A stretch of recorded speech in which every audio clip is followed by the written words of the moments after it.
ওরে বাপ রে বাপ, কি মস্ত বড় কুরবানির গরু! আমার জীবনে আমি এত বড় কুরবানির গরু কখনো দেখিনি। তোর আবার কত বড় জীবন রে খাদিজা। তোরা কোরবানির গরু কিনবি না? আমাদেরও কিনবে ভাইয়া, তোমার দাওয়াত থাকলো ঈদের দিন। আগে গরু কিনে নে, তারপর দাওয়াত দিস। গরু কেনার নাম নেই, আসছে দাওয়াত দিতে। এই গরুর দাম কত ভাইয়া? তুই দাম দিয়ে কি করবি? দাম শুনলে মাথা ঘুরে যাবে তোর। এখন যা এখান থেকে, বিরক্ত করিস না তো। কোরবানির গরুটাকে খাওয়াতে হবে। ঠিক আছে ভাইয়া, আসসালামু আলাইকুম। ওয়ালাইকুম আসসালাম। আসসালামু আলাইকুম বাবা। ওয়ালাইকুম আসসালাম। কোথায় গিয়েছিলি রে মা? বাবা দেখেছো, ছোট চাচা কুরবানির জন্য কত বড় একটা গরু কিনেছেন। হ্যাঁ মা, দেখেছি। আমাদের মহল্লার সব থেকে বড় গরু তোর চাচা কিনেছেন। এই গরুর দাম কত জানিস? না বাবা, আমি ভাইয়াকে জিজ্ঞেস করেছিলাম। ভাইয়া বলল দাম শুনলে তোর মাথা ঘুরে যাবে। এই গরুর দাম 3 লক্ষ টাকা। ওরে বাপ রে বাপ, এত টাকা! সত্যি তো মাথা ঘুরাচ্ছে আমার। হ্যাঁ রে মা, তোর চাচা তো মস্ত বড় চাকরি করেন ঢাকা শহরে। তোর চাচিও অনেক বড় চাকরি করেন। আমাদের কুরবানির গরু কবে কিনবে বাবা? হে বছর হাতটা একদম খালি রে মা। তাহলে আমরা ঈদের দিন কি খাবো বাবা? সবাই তো গোস্ত ভাত খাবে, আমাদের কি গোস্ত ভাত খাওয়া হবে না বাবা? এই বোকা মেয়ে বলে কি? তোর চাচা যে অত বড় গরু কুরবানি করছে, সে কি আর আমাদের রেখে একা একা খেতে পারবে মা? সেটা তো ঠিক বলেছ বাবা, আমার তো নিজের চাচা হয়।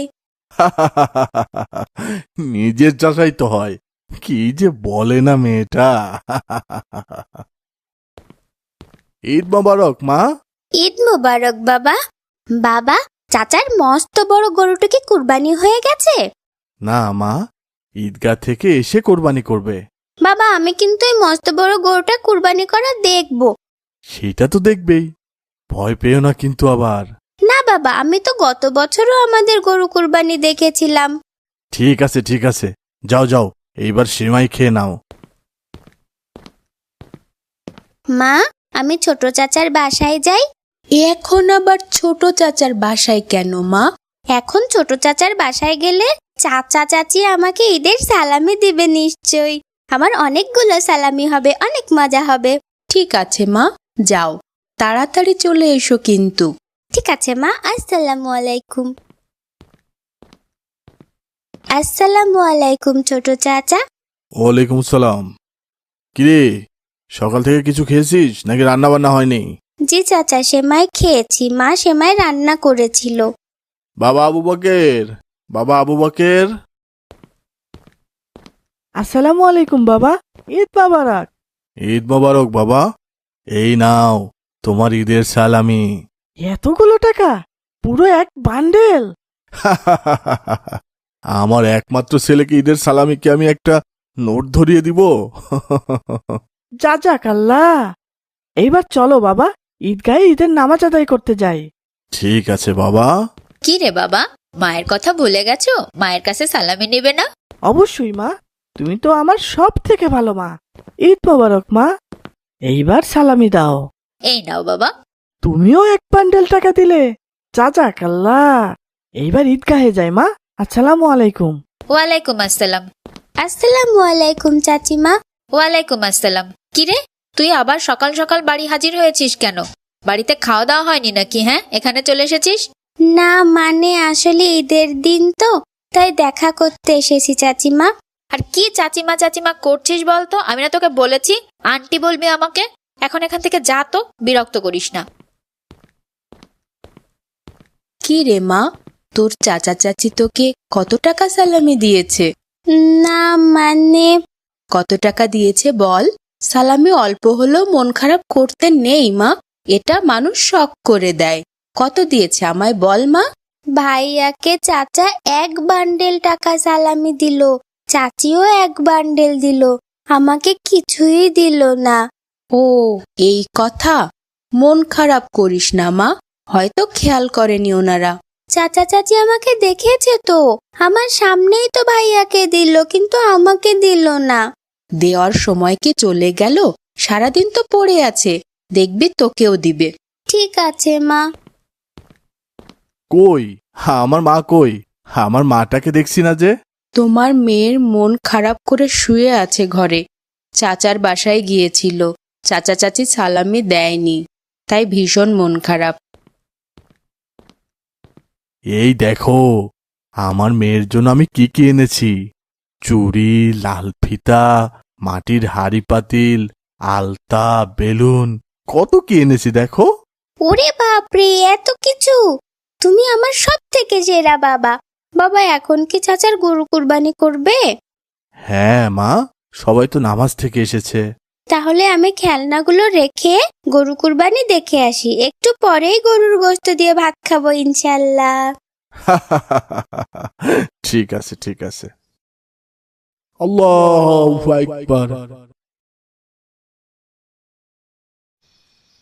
মা, সন্ধ্যা তো হয়ে গেল।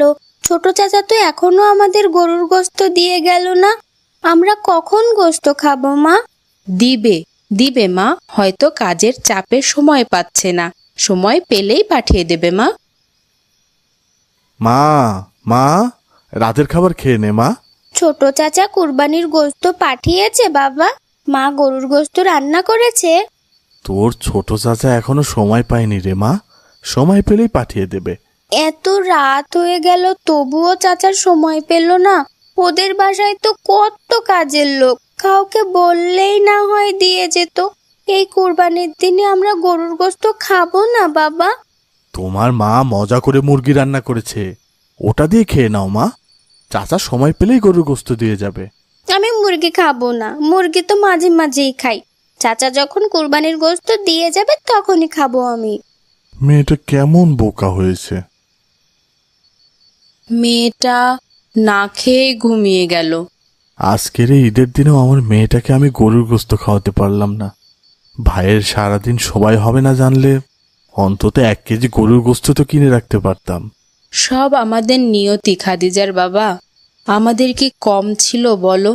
একসময় আমরাও কত বড় বড় গরু কুরবানি করতাম, আর আজ কুরবানি ঈদের দিনেও মেয়েকে এক টুকরো গরুর গোশত খাওয়াতে পারলাম না। এর চেয়ে আর কষ্টের কিছু আছে বলো? খাদিজার মা, আমার ওই ছোট ভাইটাকে মানুষ করতেই তো আজ আমি অন্যের দোকানে গোমস্তা থাকি। ভুলে গেলে? যে ভাই আমার ঈদের দিনে সময় বের করে একটু কুরবানির গোশত দিতে পারে না, সেই ভাইয়ের জন্যই তো আজ আমাদের এই অবস্থা। সে কথা কি আর ভুলি, সব মনে আছে আমার। ও যখন বিশ্ববিদ্যালয়ে পড়ে তখন ওর ক্যান্সার হয়েছিল। চিকিৎসা করাতে 50 লক্ষ টাকা লাগবে। তখন আমার সম্পদ ছিল আমার দোকান। আমাকে ফোন দিয়ে বলল, ভাইয়া আমাকে বাঁচান। আমার বুকের ভেতরটা হু হু শুরু হয়ে গেল। কিছু না ভেবে দিলাম অত বড় দোকানটা বিক্রি করে। তারপর কত মাস চিকিৎসা করিয়ে সুস্থ হলো, বিশ্ববিদ্যালয় শেষ হলো, বিসিএসও পাশ করলো, মস্ত বড় চাকরি পেল। আর আমি কামলা হয়ে গেলাম, অন্যের দোকানে কামলা দেই। এটাই বোধহয় নিয়তি। আমরা কামলার জন্যই তো আমাদের বাড়িতে আসে না, আমাদের সাথে কেমন কুকুর বিড়ালের মতো আচরণ করে। তবুও তো আমার ভাই, আপন মায়ের পেটের ভাই, আমার রক্ত। আমি গর্ব করে মানুষকে বলতে পারি আমি কামলা হলেও আমার ভাই মস্ত বড় অফিসার। যে অফিসার ঈদের দিনে তার কামলা ভাইয়ের খোঁজ নেওয়ার সময় পায় না। বাবা বাবা, দেখে যাও দেখে যাও, ছোট চাচা এসেছে। আমাদের জন্য কতগুলো কুরবানির গোশত নিয়ে এসেছে। মা তাড়াতাড়ি দেখে যাও, চাচা আমাদের জন্য কুরবানির গোশত নিয়ে এসেছে। কি মজা কি মজা, আমরা কুরবানির গোশত খাবো। কি মজা কি মজা। হায় আল্লাহ, এই পৃথিবীর মানুষগুলো কেন এত স্বার্থপর আল্লাহ? সবাই কেবল নিজের জন্যই বেঁচে থাকে কেন আল্লাহ? হে আল্লাহ, স্বপ্নে হলেও মেয়েটাকে আজ তুমি তৃপ্তি করে তোমার জান্নাতি খাবার দিও আল্লাহ। পেট ভরে কুরবানির গোশত রিজিকে লিখো আল্লাহ। মেয়েটা তো আপন চাচার মেহমান হতে পারলো না, আজকে ঈদের দিনে না হয় তোমার মেহমান হলো আল্লাহ। কার্টুন বানিয়ে ঘরে বসে আয় করুন লক্ষ লক্ষ টাকা। যদি আপনার একটি ল্যাপটপ অথবা কম্পিউটার থাকে তাহলে আপনিও বানাতে পারেন আমাদের মতো মজার মজার কার্টুন গল্প। আমাদের রয়েছে cartoon making zoom live course. এই কোর্সটির মাধ্যমে বানাতে পারেন ইসলামিক গল্প, রূপকথার গল্প, ভূতের গল্প, টুনটুনের গল্প সহ সব ধরনের কার্টুন গল্প। কোর্স ফি জানতে নিচে যে কোনো লিঙ্কে যোগাযোগ করুন। মজার মজার সব ইসলামিক কার্টুন পেতে আমাদের চ্যানেলটি এখনই সাবস্ক্রাইব করুন আর পাশে থাকা বেল আইকনটি প্রেস করুন।